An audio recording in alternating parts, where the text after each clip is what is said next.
combine with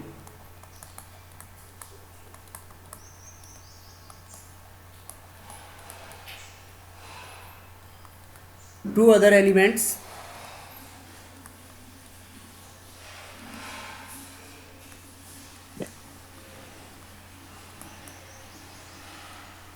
when an element of fixed mass combine with two other elements separately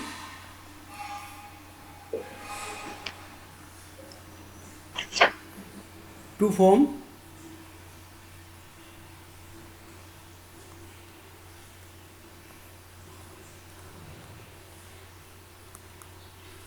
two or more compounds.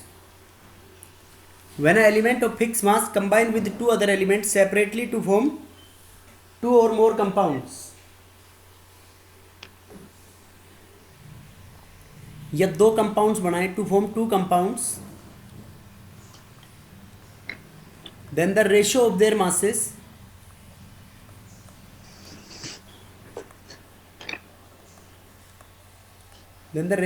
masses is exactly same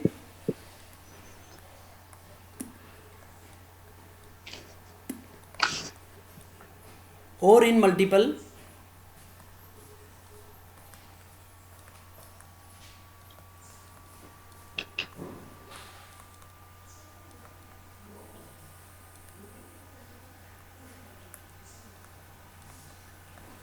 in which they combine.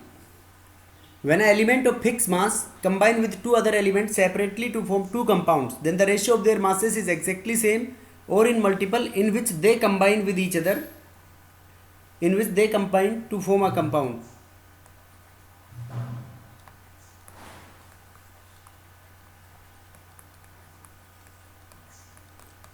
देखो बेटा कैसे, एक element है, अपन ने example लिया था carbon, ठीक है, यहाँ पे कार्बन का मास क्या कर दो आप, फिक्स कर दो, और ये कंबाइन हो रहा है किसके साथ, हाइड्रोजन, और दूसरा मान लिया हमने ऑक्सीजन। तो कार्बन हाइड्रोजन के साथ कंबाइन होके मान लो कंपाउंड बना रहा है मीथेन, और कार्बन ऑक्सीजन के साथ कंबाइन होके क्या बना रहा है, CO2। ठीक है बेटा, हाइड्रोजन के साथ कार्बन कंबाइन होके क्या बना रहा है, मीथेन। मीथेन, और ऑक्सीजन के साथ कंबाइन होके क्या बना रहा है, CO2। तो देखो ये एक एलिमेंट हो गया कार्बन फिक्स मास का। तो कार्बन का मास यहाँ पे हाइड्रोजन और ऑक्सीजन, हाइड्रोजन और कार्बन का 12 और हाइड्रोजन 4 हैं, तो उनका मास कितना हो गया, 4,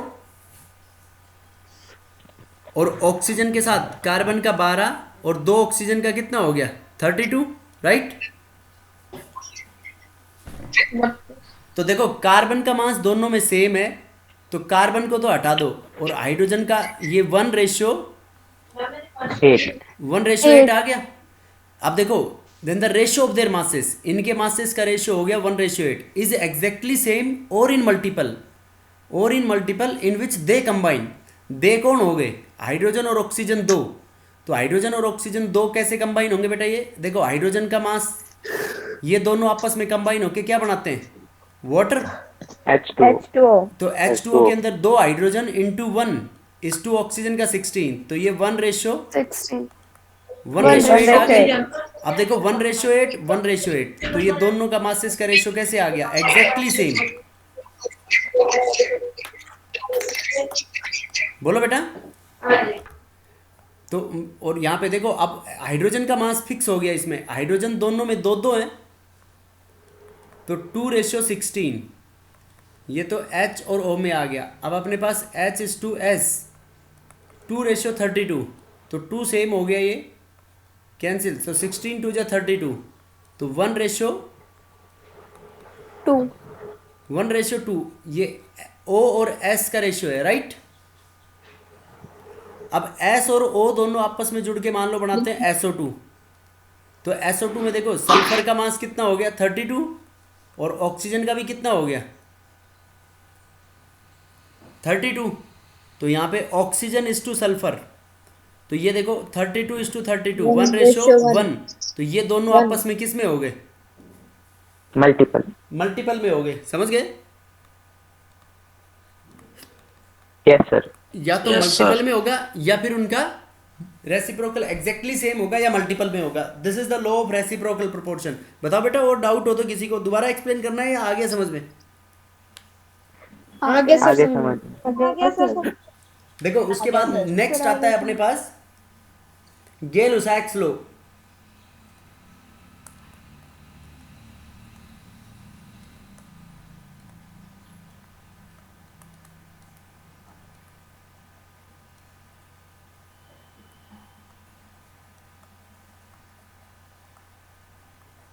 Gay-Lussac's law of gaseous volumes।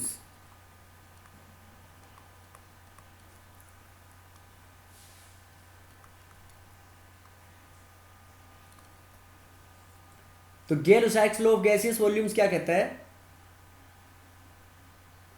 Under similar conditions of temperature and pressure,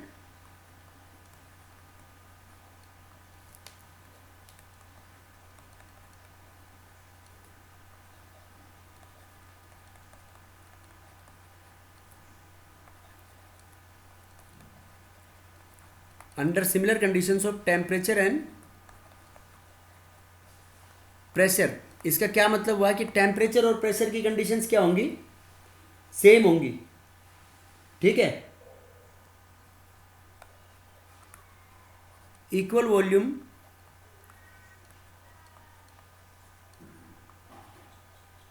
of gases combine together to form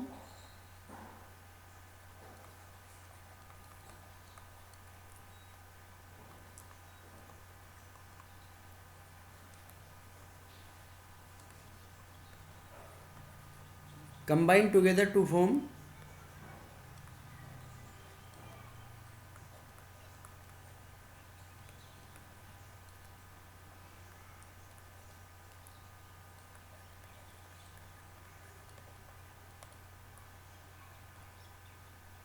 equal volume of products under similar conditions of temperature and pressure। equal volume of gases combine together to form equal volume of products। उनके equal volumes बनाएंगे products के in simple ratio।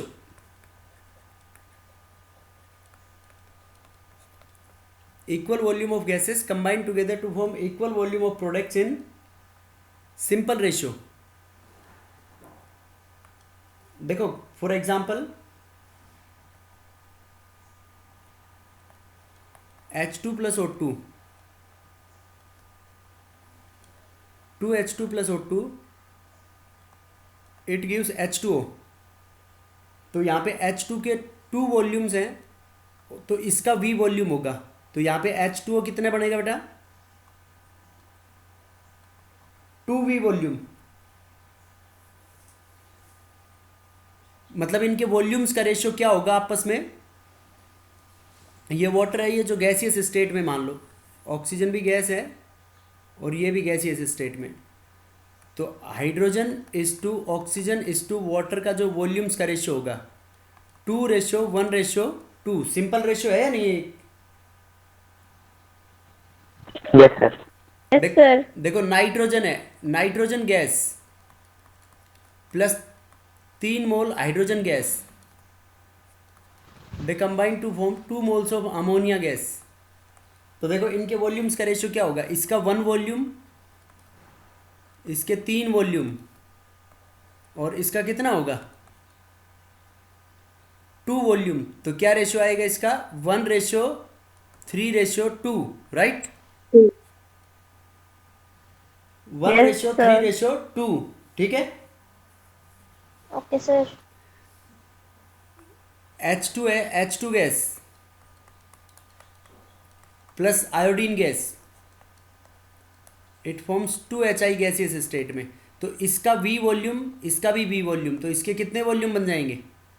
2V volume. मतलब जो भी उसकी stoichiometry होगी वही define करेगी उसकी। ठीक है बेटा, बोलो समझ में आया नहीं आया या कोई डाउट है इसमें किसी को? यस आगे सर। आगे समझ में? Yes sir. उसके बाद देखो अवोगाद्रोस लो।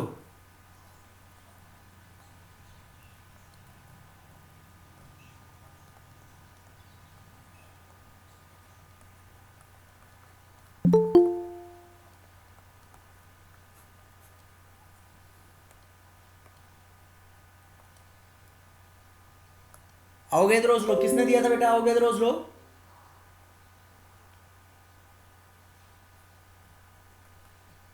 अवोगाद्रोस law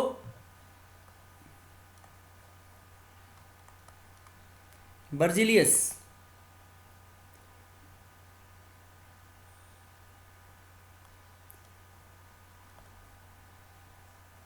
Berzelius, it states that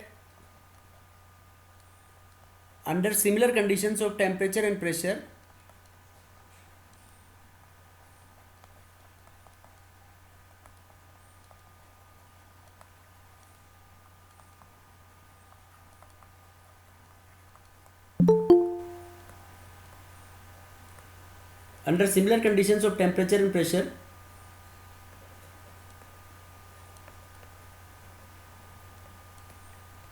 equal volume of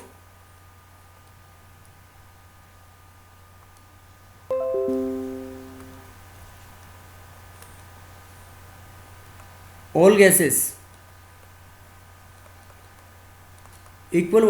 gases contain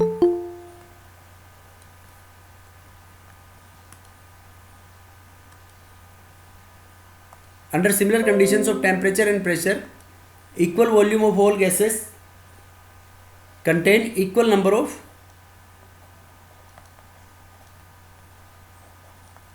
atoms और मॉलिक्यूल्स। जब टेम्परेचर और प्रेशर सेम होगा तो हर गैस के इक्वल वॉल्यूम्स के अंदर एटम्स और मॉलिक्यूल्स क्या होंगे? बराबर होंगे। ठीक है बेटा। अब इससे हम अवोगाद्रोस लॉ से हम मोल कंसेप्ट को डिराइव करेंगे, लेकिन मोल कंसेप्ट को जानने से पहले थोड़ा सा कंसेप्ट है अपने पास डाल्टन्स एटॉमिक थ्योरी का। of different elements contain different mass. शाबाश। देखो, एक तो पोस्टुलेट्स इसके डाल्टन्स एटॉमिक थ्योरी के,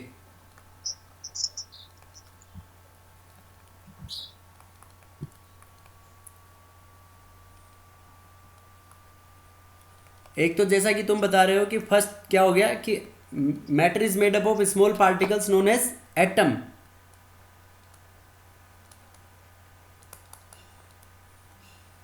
matter is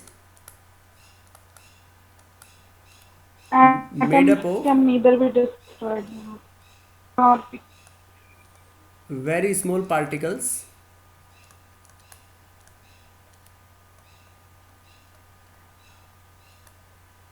known as atoms. Matter बहुत छोटे छोटे पार्टिकल्स का बना हुआ है, उनको क्या बोलते हैं हम?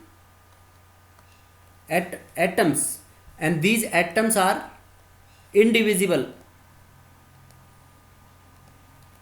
ये डाल्टन के अकॉर्डिंग था बेटा, वो तो बाद में डिस्कवर हुआ था कि एटम को डिविजिबल है, एटम को हम फर्दर सब डिवाइड कर सकते हैं। यहां पे क्या माना था कि एटम्स आर इनडिविजिबल। समझ गए बात? Yes sir. उसके बाद next,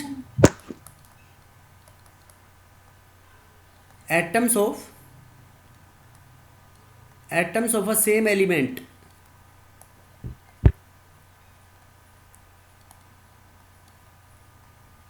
atoms of a same element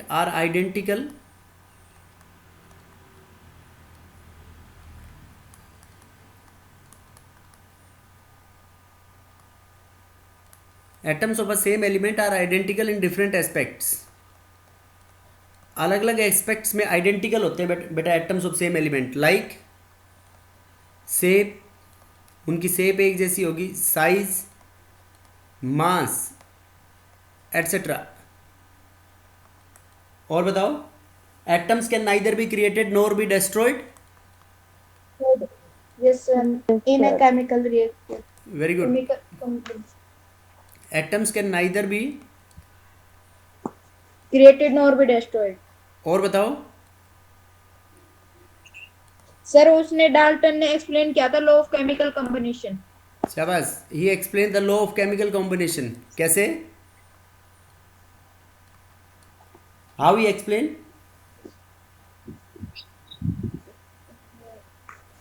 भाई लॉ ऑफ केमिकल कॉम्बिनेशन क्या था? उसने ये था कि एटम्स ऑफ सेम और different elements combine together to form a compound in definite ratio. In fixed ratio. हाँ, एटम्स ऑफ टू और more elements, different Two or elements, more elements. हाँ, टू और more elements are fixed Combined in a in fixed fixed ratio. ratio. हाँ combine together to form a compound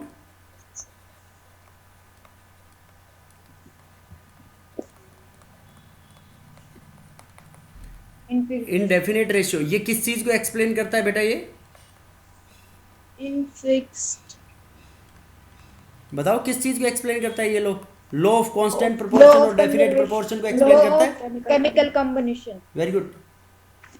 और बताओ, और ये कह सकते हैं कि ये बात इसने वैसे गलत बताई थी, ये भी Yes, sir. और ये भी कि एटम्स जो, देखो मैं क्या बोल रहा हूँ, नहीं ये आइडेंटिकल नहीं, made up of atom is indivisible. ये कैसे, उसने ये कहा था कि atom is the smallest unit which take part during a chemical reaction. Atom is the smallest unit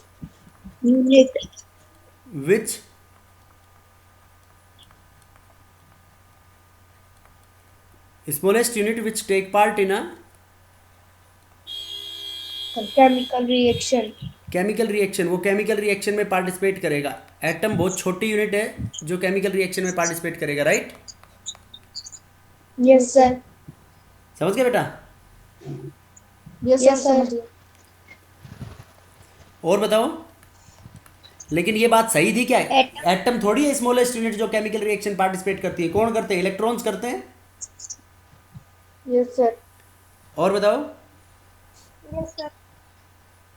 नहीं बताया sir. Atoms combine in the ratio of small whole numbers to form compound. बेटा वो तो इसी में आ गया ना, they are combined together to form a compound in definite ratio.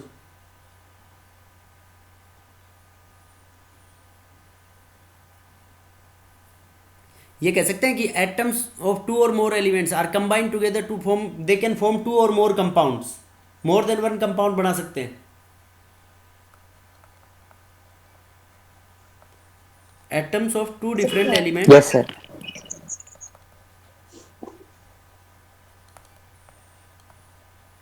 atoms of two different elements are combined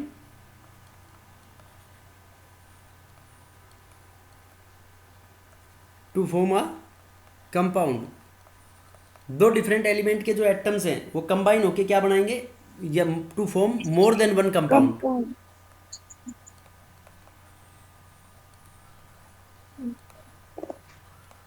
देखो कैसे, फॉर एग्जांपल हाइड्रोजन है आपके पास। सर वाटर और सर वो उसका हो गया hydrogen peroxide. Very good. Hydrogen है H2O एंड H2O2।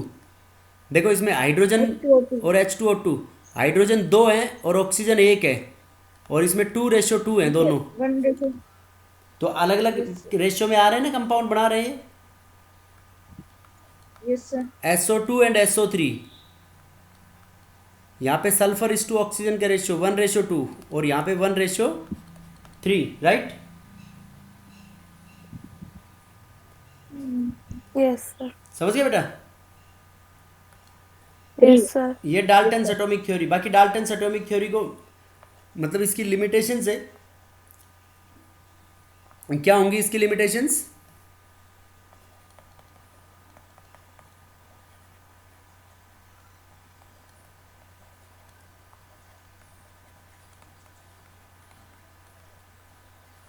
बताओ बेटा इसकी limitations of Dalton's atomic theory. Sir, it couldn't explain the law of chemical combination. It could not explain the law of Chemical combination. Chemical combination के law को कैसे explain नहीं किया था? क्या है? लॉ ऑफ केमिकल कॉम्बिनेशन वो gaseous volumes के लिए could not explain law of chemical combination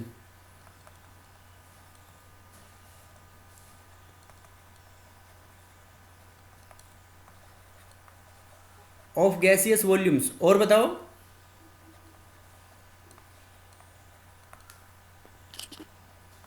sir isotopes के बारे में।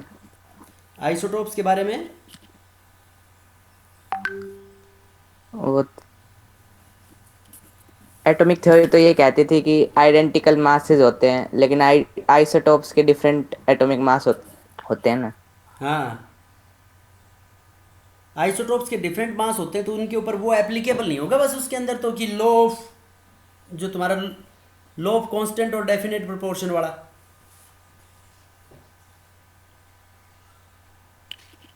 Yes sir. नहीं समझे? इसलिए ये भी नहीं बताया ना कि why atoms combine. Atoms combine क्यों होते हैं बताओ, क्या जरूरत है उनको ऐसी कंबाइन होने की? Combine to form a compound, उसने बता दिया कि वो डेफिनेट रेशियो के अंदर कंबाइन होके कंपाउंड्स बनाएंगे, राइट? समझ गए बेटा? Yes sir. बोलो। Yes sir. और Yes, sir. ये भी नहीं बता पाता कि why atom is indivisible. Why atom is indivisible. Atom को हम फर्दर सब डिवाइड कर सकते हैं या नहीं कर सकते? से कर सकते हैं। एटम को हम फर्दर सब डिवाइड कर सकते हैं, ये बात इसने नहीं बताई थी, ठीक है ना? ठीक है सर। ठीक है बेटा? Yes sir. बेटा समझ में आया नहीं आई डाल्टन एटॉमिक थ्योरी? आ गई सर। अब देखो एटम्स जो हैं, जैसे कोई भी एटम्स जुड़ के क्या बनाते हैं, एक टर्म आती है Compound. Atomicity.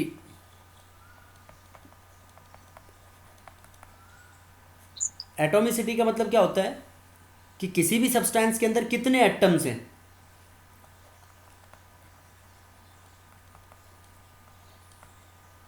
Atoms in a molecule, उसको बोलेंगे हम एटॉमिसिटी। जैसे ऑक्सीजन है तो ऑक्सीजन के अंदर कितने एटम्स हुए? O2 गैस के अंदर 2 ऑक्सीजन के एटम है। ओजोन के अंदर O3 में कितने ऑक्सीजन के एटम हुए? 3. तीन ऑक्सीजन के एटम्स, ठीक है ना? तो इसकी एटॉमिसिटी ऑक्सीजन की कितनी हुई? 2। ओजोन की कितनी हुई? 3। P4 फॉस्फोरस का मॉलिक्यूल है, बताओ इसकी एटॉमिसिटी कितनी होगी? 4. 4। S8 की, S8 की एटॉमिसिटी 8. 8। समझ गए? Yes sir. ठीक है बेटा? Yes sir. उसके बाद वेपर डेंसिटी, 8. देखो वेपर डेंसिटी बराबर क्या होगी? वेपर डेंसिटी बराबर होती है डेंसिटी ऑफ गैस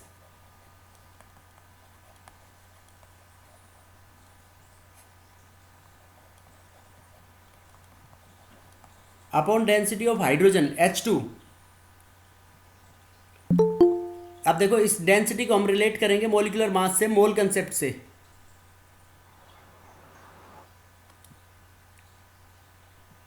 ये कौन है? देखो density of gas upon density of hydrogen, तो density of gas upon density of hydrogen को क्या लिख सकते हैं हम यहाँ पे? मास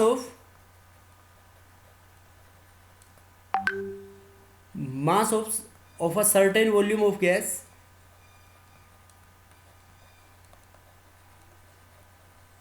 mass of certain volume of a gas at STP upon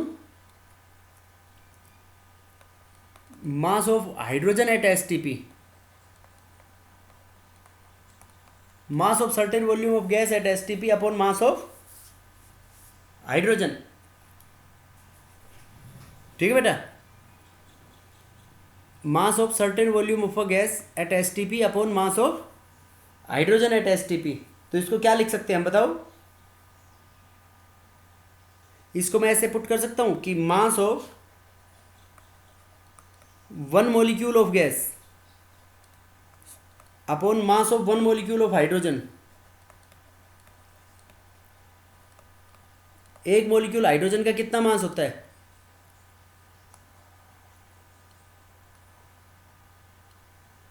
बोलो।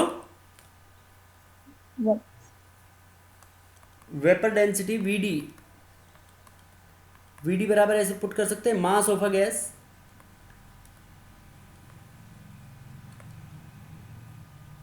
मोलर मास या molecular mass of a gas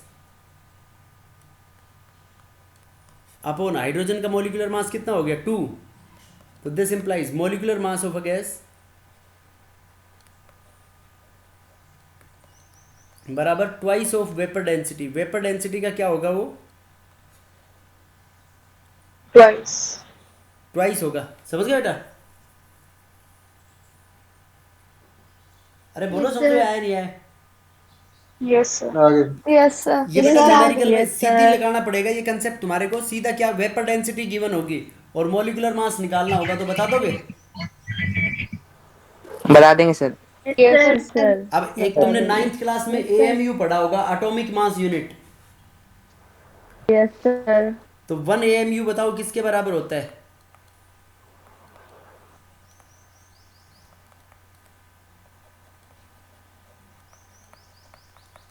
atomic mass unit 1 AMU बराबर होता है Sir, 12th of the mass of one carbon. शाबाश 1/12 ऑफ द Carbon.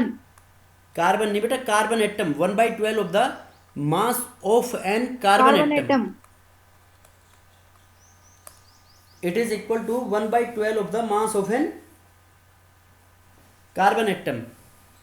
ठीक है, 1 AMU is equal to 1/12 of the mass of an carbon atom. Carbon atom के 1/12 मास के बराबर होगा ये। ठीक है, Yes, sir. अब देखो 1/12 of the mass of an carbon atom, तो कार्बन एटम का मास कितना होता है? देखो Na एटम्स का मास 12. Na एटम्स का मास कार्बन का होता है 12 ग्राम। तो 1 एटम का मास कितना हुआ? 12/Na ग्राम। तो 1 AMU equal to 1/12 of the mass of carbon atom. Carbon atom का मास कितना हो गया? 12/Na। तो 12 से 12 कैंसिल हो जाएगा, तो इसको हम सोल्व करेंगे तो ये 1.66 इंटू 10⁻⁻⁻⁴ -24 ग्राम होगा। -24 gram. समझ गए? सर ये एन क्या है? Na है बेटा अवोगाद्रोस नंबर। Okay sir. इसकी वैल्यू क्या होती है अवोगाद्रोस नंबर की? 6.022 इंटू 10⁻23। 23। ठीक है, ये पर मोल होती है। अब देखो मोल, शुरू में हमने यूनिट्स में पढ़ा था कि मोल क्या है इसके अंदर। Mole is the amount of substance. Mole कैसे निकालते हैं? मोल्स बराबर given mass upon molar mass. Given mass upon molecular mass. Number of moles बराबर given mass upon molecular mass. Molecular mass, right? Molecular mass. Number of moles बराबर given mass upon molecular mass. ठीक है, given mass upon molecular mass. तो जो भी given, इससे आप क्या कैलकुलेट करोगे तुम? Number of moles. तो आप देखो इसको रिलेट कैसे करेंगे हम एटॉमिक मास यूनिट को नंबर ऑफ मोल्स से और मोलिकुलर मास से। मोलिकुलर मास से कुछ तो याद रखने पड़ेंगे बेटा तुम्हारे को।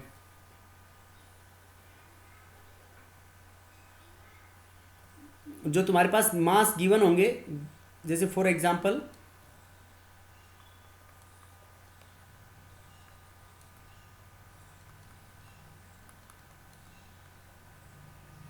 ग्राम atomic mass.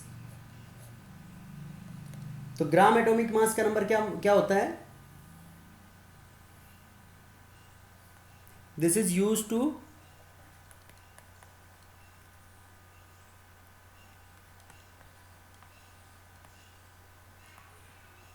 To represent the mass of an atom.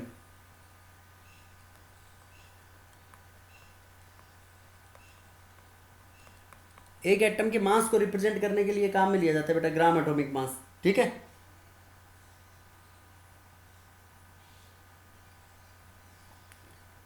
समझ गए क्या? Yes sir. Gram atomic mass is used to represent the mass of an atom या मास ऑफ एन एटम और एलिमेंट, किसी भी एलिमेंट के मास को रिप्रेजेंट करने के लिए काम में लेते हैं हम ग्राम एटॉमिक मास को। जैसे ऑक्सीजन है तो ऑक्सीजन का मास कितना होता है 16 16. AMU, और इसको 16U भी लिखा हुआ मिल सकता है, यूनिफाइड मास। ठीक है, तो जैसे अगर ग्राम एटम लिखा हुआ है तुम्हारे पास, ग्राम एटम और ग्राम मॉलिक्यूल, ग्राम एटम और ग्राम मॉलिक्यूल्स का मतलब होता है मोल ही।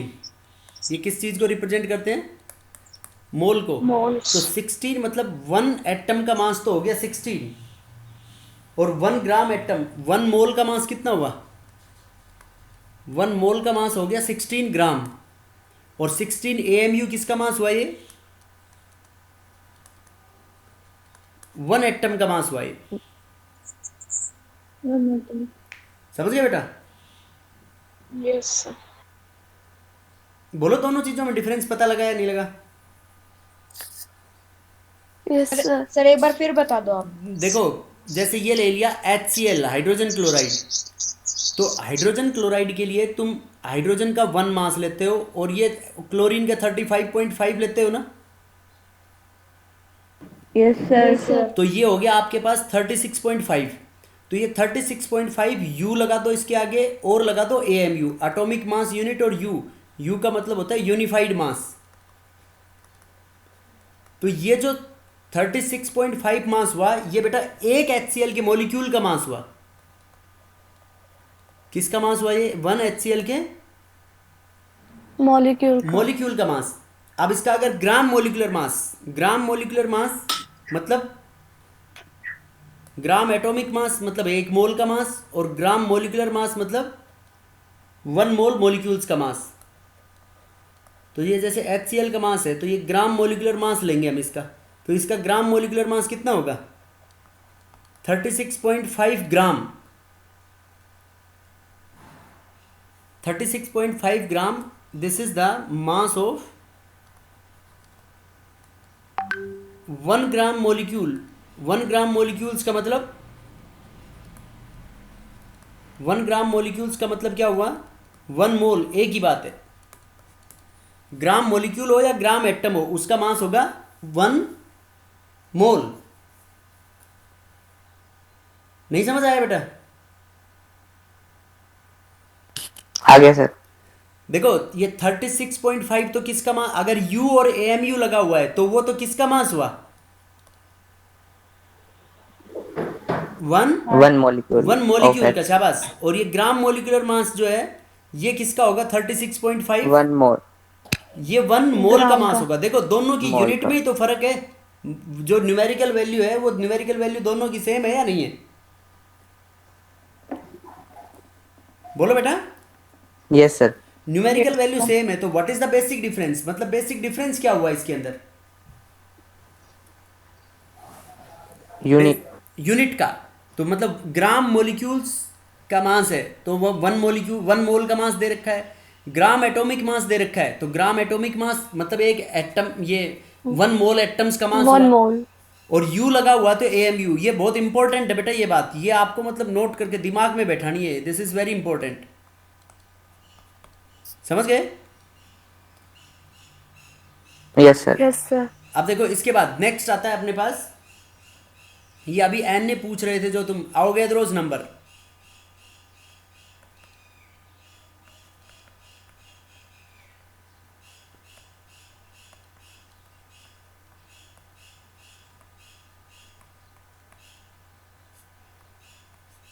अवोगाद्रोस नंबर का मतलब क्या होता है, it is the number of atoms, या it is the number of entities. Entities का मतलब हो सकता है एटम्स, इलेक्ट्रॉन्स, प्रोटॉन्स, न्यूट्रॉन्स और ions etcetera, present in number of atoms, ions or molecules etc. present in It is the number of entities, atoms, electrons, protons, neutrons, ions, etc. present in 1 gram, 1 gram या 1 gram atoms of a 1 gram atoms or 1 gram atoms or 1 gram molecules of a substance. It is the number of entities, atoms, electrons, protons, neutrons, ions, etc. present in 1 gram atoms or 1 gram molecules of a substance.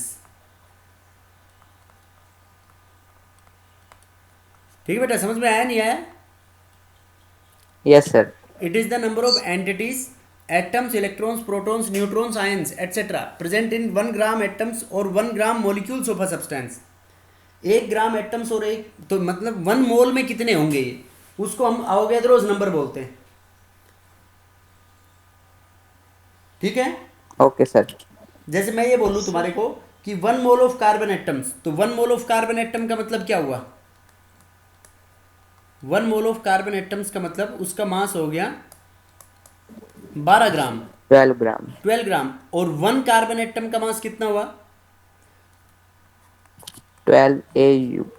12 AMU और 12 ग्राम पर मोल भी बोल सकता हूँ मैं उसको। Yes sir. समझ गए बेटा? Yes yes sir. अब देखो इसको कैसे डिफाइन कर सकते हैं। मैं एक जनरल फॉर्मूला बता रहा हूँ मोल कंसेप्ट को। देखो कि 1 मोल इक्वल्स टू होता है, अगर एटम है तो उसका ग्राम एटॉमिक मास। देखो अभी बोल सकते हैं, यही तो बातें पढ़ी थी अपन ने, ग्राम एटम्स और ग्राम मॉलिक्यूल्स। एटम है तो ग्राम एटॉमिक मास, और मॉलिक्यूल है तो क्या बोल देंगे? ग्राम मॉलिक्यूल मास। और GMM ग्राम मॉलिक्यूल मास।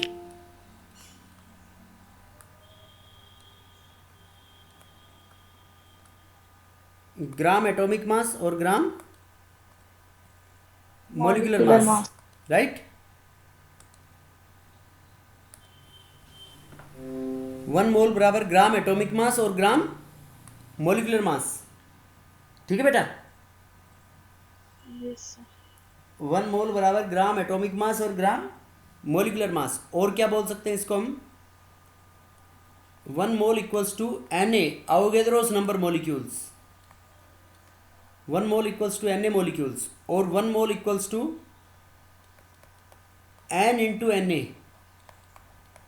Atoms, electrons, protons, neutrons, ions etcetera.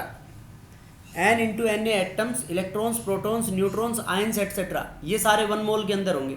ठीक है? Yes sir. n into Na atoms, electrons, protons, neutrons, ions etcetera. ठीक है? ठीक है सर। और इसको हम बोल सकते हैं 22.4 litre of a gas.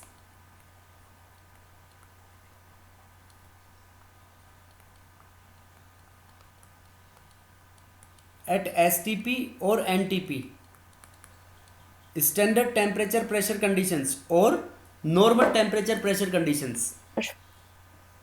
Gram atomic mass में क्या होगा? 22.4 litre of a gas at STP और NTP। NTP। STP का मतलब क्या होता है? Standard temperature. Standard pressure. Temperature, ये बराबर होता है 0 degree Celsius, and standard pressure this is equal to 1 atmosphere, and same conditions for NTP।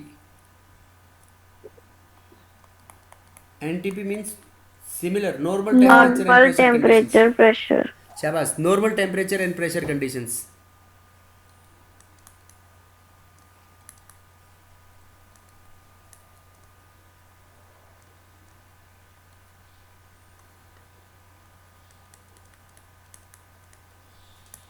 ठीक बेटा? उसके ऊपर हम इस 1 मोल के कंसेप्ट को अप्लाई करेंगे। ये 1 मोल के इक्वल है। अब देखो इसके अंदर जनरल कंसेप्ट, इसको अप्लाई कैसे करेंगे न्यूमेरिकल्स के अंदर, बहुत इजी इजी न्यूमेरिकल्स करेंगे। ये 9th क्लास में भी पढ़ा होगा ये फॉर्मूला आपने, बोलो बेटा 9th क्लास में ये फॉर्मूला डिस्कस किया है या नहीं? देखो इसके अंदर एक जनरल कंसेप्ट क्या लगाना है, ये इस फॉर्मूले को आपको समझना है। This is the standard formula, this is the standard formula. अब आपको जो फर्स्ट रिलेशन बनानी है वो स्टैंडर्ड फॉर्मूला से बनानी है। उसके बाद 1 के लिए यूनिटरी मेथड यूज करेंगे हम इसमें। देखो जैसे मान लो कि जो क्वेश्चन में दे रखा है, जो क्वेश्चन में गिवन है उस डाटा को हम x मानेंगे, और जो निकालना है, जो फाइंड आउट करना है उसको क्या मानेंगे, उसको y मान लेंगे, राइट। फिर 1 के लिए निकालेंगे, जो क्वेश्चन में गिवन है वो x और जो फाइंड आउट करना है वो y। फिर 1 के लिए, तो 1 के लिए क्या हो जाएगा y बाई एक्स। और ये जो फर्स्ट रिलेशन बनाएंगे this is to be from the standard formula. ये रिलेशन कहां से बनाएंगे, स्टैंडर्ड फॉर्मूला। स्टैंडर्ड फॉर्मूला से। तो 1 के लिए हो गया y बाई एक्स। फिर उसके बाद जिसके लिए निकालना है,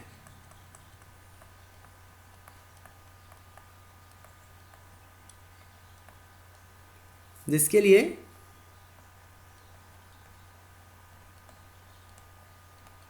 निकालना है उस डाटा को मान लो आप z, तो y by x into Z, Z को बाद में लिख देंगे हम इसमें। तो जिसके लिए निकालना है उसके लिए y by x into Z, ये तुम्हारा आंसर हो गया उसमें, ठीक है। फॉर एग्जाम्पल देखो, देखो इसी को कैसे अप्लाई करेंगे।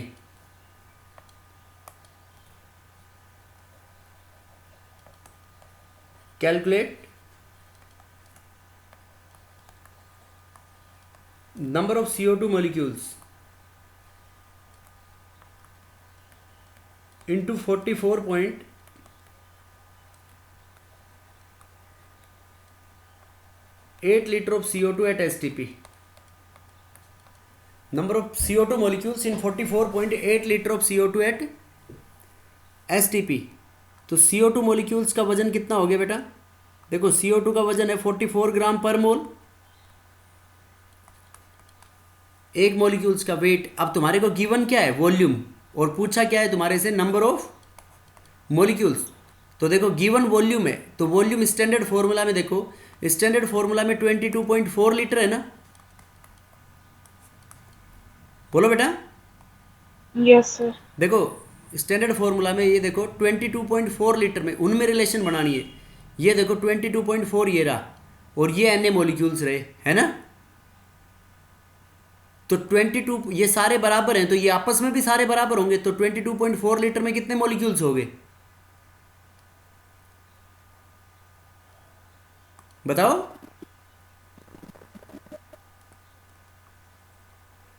ट्वेंटी 22.4 लीटर में एन मॉलिक्यूल्स। फिर 1 के लिए निकालेंगे, 1 लीटर में कितने हो गए, एन ए बाई 22.4। अब आपसे कितने में पूछा है, 44.8 लीटर में। तो 44.8 लीटर में क्या हो गया, N A by 22.4 into 44.8 litre. तो ये कितना हो गया, 2। तो इसका आंसर कितना आ गया, 2 एन ए मॉलिक्यूल्स।